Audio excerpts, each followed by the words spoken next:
Good morning friends. अब हम इस प्रॉब्लम को सॉल्व करेंगे। The product of A manufacturing unit passes through two distinct processes. From the past experience, the incidences of wastage is ascertained as under. Process ए में 2% की waste हो रही है, प्रोसेस बी में 10% की वेस्ट हो रही है। In case of percentage of wastage is computed on the number of units entered in the process concerned. The sale realization of wastage is this per 100 and per 100 unit. Okay. The following information is obtained. ठीक है, क्या 40,000 units of crude material were introduced at a cost of ₹16,000. Okay. और बाकी फिर दोनों process की details the. Stocks are valued and transferred to subsequent process at weighted average price. Prepare respective process accounts and stock accounts. हमें process accounts भी बनाना है और stock accounts भी बनाना है। ठीक है फ्रेंड्स, इसमें हमें कोई इक्विवेलेंट प्रोडक्शन का कॉन्सेप्ट नहीं है, सिंपल कैलकुलेशन से शुरू करते हैं। जानते हैं आप लोग कैसे होना है। देखिए फ्रेंड्स, सबसे पहले हमारा अकाउंट बनेगा वो है प्रोसेस ए अकाउंट।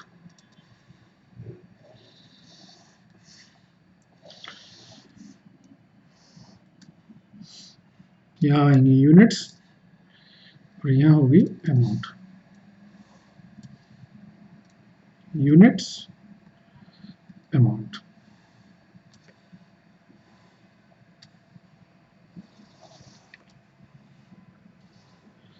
ठीक है फ्रेंड्स, चलो देखिए फ्रेंड्स, आपने मटेरियल कितना इंट्रोड्यूस किया, ये लिखा है यहाँ पर 40,000 यूनिट्स मटेरियल इंट्रोड्यूस किया है। तो ये आपका क्रूड मटेरियल जो इंट्रोड्यूस हुआ है 40,000 यूनिट्स का, जो कॉस्ट है 16,000 रुपये। एडिशनल मटेरियल जो हमें मिला है वो एक्स्ट्रा 16,000 का। कंफ्यूज नहीं होना है, दोनों 16,000 है, इसलिए जो लेबर हमने खर्च की है वो की है 9,000 रुपये और जो डायरेक्ट एक्सपेंसेस मैंने खर्च किए हैं वो किए हैं 8,200। ठीक है फ्रेंड्स, ओके। अब आप देखिए, जो नॉर्मल लॉस थी वो थी 2%। 2% होगा हमारा 800। ठीक है, ए में। और उसकी जो स्क्रैप वैल्यू थी वो थी 25 रुपीज पर 100। तो यानी कि 8 इंटू 25 तो 200 रुपए की उसकी स्क्रैप वैल्यू है। ट्रांसफर टू प्रोसेस बी हमें दिया है 39,000। तो जो बैलेंसिंग फिगर होगी वो हमारी एबनॉर्मल लॉस होगी। How much? No no no no no, ये तो प्रोसेस से पहले फिनिश गुड्स में जाएगा। तो ये ट्रांसफर टू फिनिश गुड्स ए का, क्योंकि बी नहीं ए। तो जो एबनॉर्मल लॉस है ये बैलेंस होगा हमारा कितना, 200 यूनिट का। ठीक है फ्रेंड्स, ये बैलेंस है। अब हमें सबसे पहले पर यूनिट कॉस्ट निकालनी है। पर यूनिट कॉस्ट मेरा जो टोटल खर्चा हो रहा है 49,200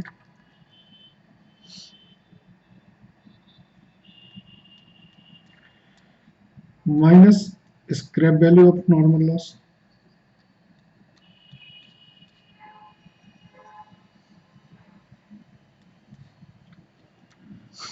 ये वैल्यू आ रही है मेरी 1.25। तो ये 1.25 से मल्टीप्लाई करें तो ये वैल्यू आएगी 48750 और ये वैल्यू आएगी 250। 49200, 40,000, 40,000। इसमें जो एक्स्ट्रा वर्क है वो ये है कि मुझे एक स्टॉक अकाउंट भी बनाना है।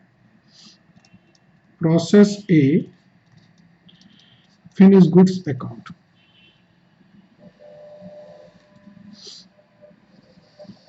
बाकी सिंपल है। Unit amount, unit amount, transfer from process A. 39,000 units transfer हुई हैं 48750 से। ठीक है फ्रेंड्स, अब देखिए यहां पर हमें दिया था कि ओपनिंग स्टॉक मेरे पास 6000 का था, क्लोजिंग स्टॉक 5000 का है। ओपनिंग स्टॉक की वैल्यू जो थी वो मेरी 1.25 रुपीज है।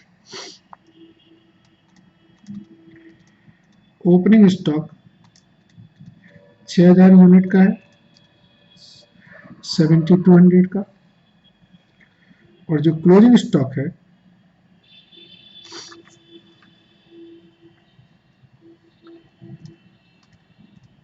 वो 5000 यूनिट का है।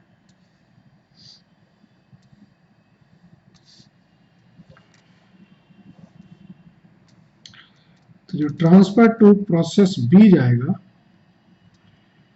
वो कितना जाएगा, 40,000। ठीक है, अब हमें इसकी वेटेड एवरेज प्राइस निकालनी है। वेटेड एवरेज होगा आपका 55,950 अपॉन 45,000, ये आएगी 1.243।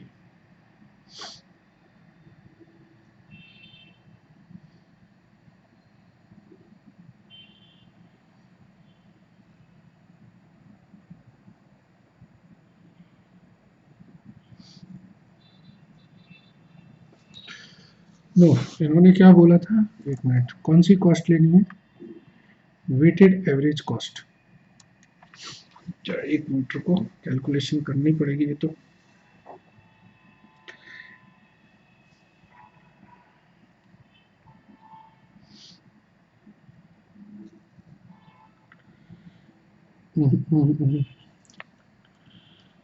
ये नहीं होगा। ट्रांसफर मुझे नेक्स्ट प्रोसेस में करनी है। क्लोजिंग स्टॉक की वैल्यूएशन तो मैं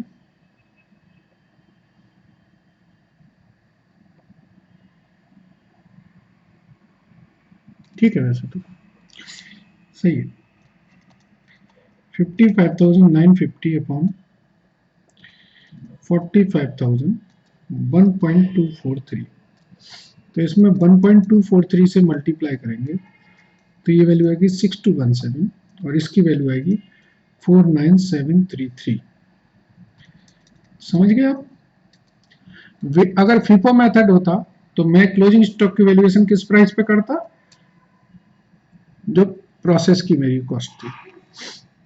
वैल्यू आई मेरी 55,950। कोई दिक्कत नहीं है, बिल्कुल क्लियर। जो मैं कर रहा था बिल्कुल सही था। अब मुझे प्रोसेस बी अकाउंट बनाना है। प्रोसेस बी अकाउंट बनेगा,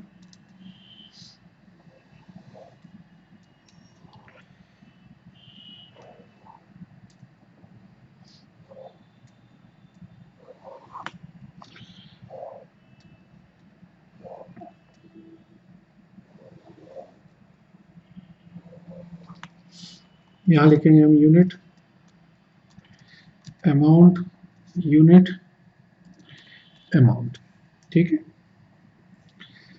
यहां लिखेंगे हम transfer from process A finish goods account.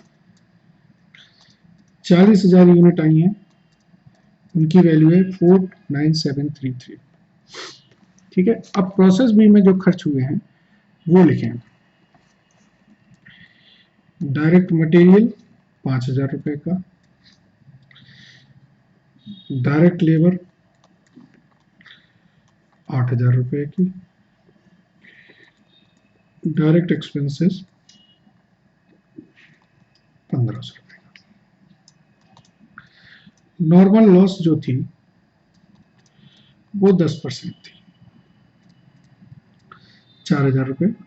उसकी जो प्राइस थी वो 50 रुपए पर 100 थी।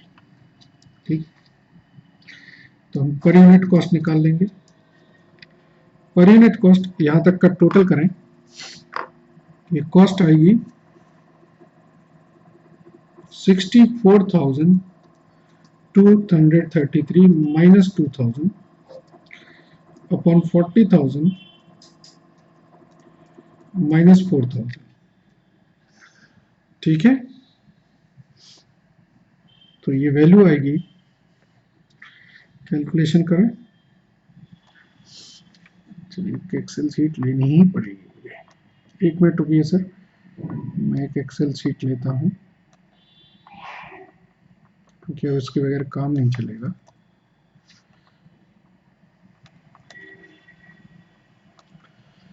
एक्चुअली मुझे कैलकुलेशन करने के लिए एक एक्सेल चाहिए। अब ये कॉम्प्लेक्स कैलकुलेशंस आ गई हैं, तो इसलिए मैंने चाहिए पड़ेगी कैलकुलेशन। देखिए 62,233 और ये है 36,000, तो मेरी जो पर यूनिट कॉस्ट आ रही है वो आ रही है 1.728694। ठीक है, ये वैल्यू आ रही है 1.7287। तो एबनॉर्मल लॉस और एबनॉर्मल गेन जो भी है वो देखेंगे हम। Transfer to process B finish goods,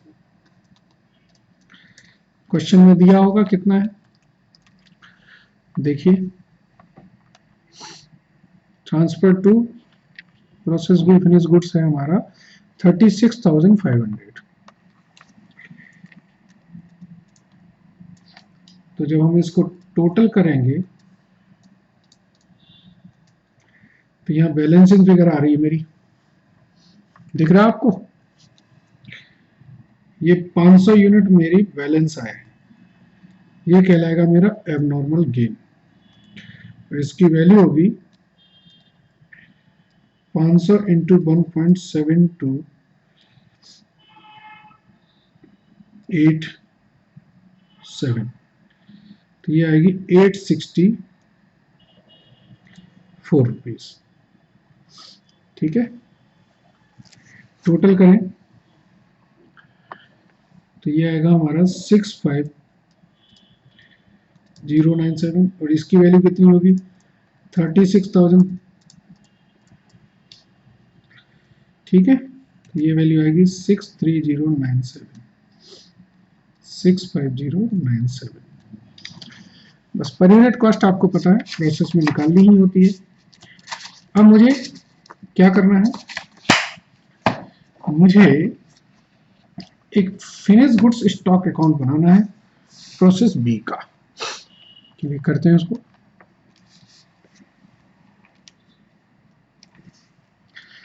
अब मेरा process B finish goods stock account बनेगा।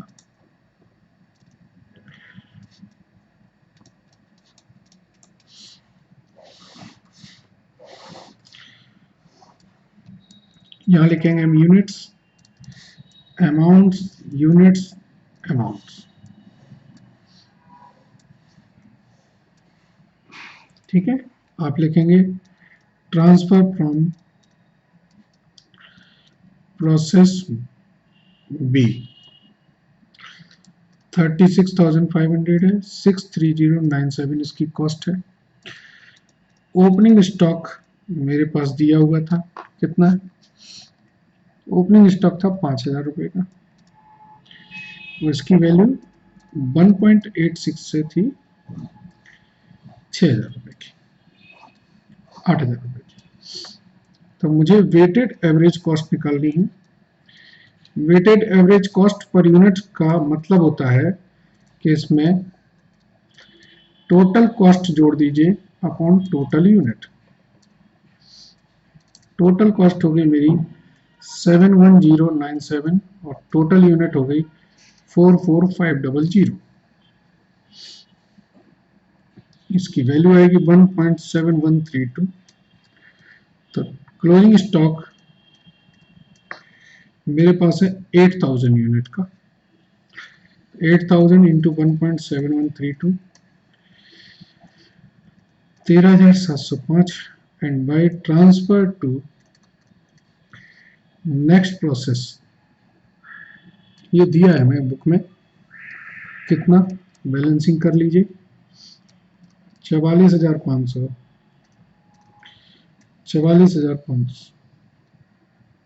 सॉरी 41,500 है ये, तो ये आ जाएगा 33,500। वैल्यू कितनी होगी 33,500 इंटू 1.7132 57392। टोटल कर लेंगे 71097। खास सिर्फ इतना था कि ये वेटेड एवरेज पे करना था, फीफो लीफो पे नहीं करना था, बाकी कुछ खास नहीं। वही प्रोसेस है, वही कैलकुलेशन है, सब कुछ सेम है। ठीक है friends, I don't think so कि कुछ बचा है इसमें। यस, कुछ नहीं बचा। Thank you very much and good day.